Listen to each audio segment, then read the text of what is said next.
नाजरीन, पाकिस्तान में आए रोज शोबिस सितारे किसी न किसी स्कैंडल का शिकार बनते हैं और शदीद तनकीद का सामना भी करना पड़ता है। मगर इन सब बातों के बावजूद पाकिस्तान के शोबिस सितारों ने जैसे पाकिस्तान में फहाशी को फ़रोग देने और पाकिस्तान की मजहबी और इखलाकी इक़्तिदार को पामाल करने का ठेका उठा रखा है।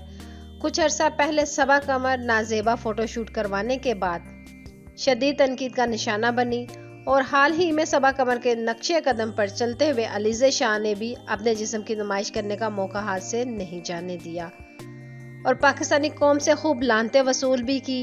ये तूफान थमा ही नहीं था कि पाकिस्तान की एक और अदाकारा हानिया आमिर ने भी एंट्री मार दी। आज सुबह से हानिया आमिर की सोशल मीडिया पर एक वीडियो वायरल है। इसमें हाशिर वजाहत और हानिया आमिर की बेड पर नाजेबा हरकत करते हुए वीडियो सोशल मीडिया पर वायरल हो गई है और इस वीडियो को लेकर सोशल मीडिया सारिफीन की जानिब से शदीद तनकीद का सामना करना पड़ रहा है। तो नाजरीन, इस वीडियो को लेकर अपनी कीमती राय का इज़हार नीचे कमेंट्स बॉक्स में ज़रूर करिएगा। वीडियो को लाइक करने के साथ साथ हमारे चैनल को भी सब्सक्राइब कर दीजिएगा ताकि लेटेस्ट अपडेट्स मिलती रहे।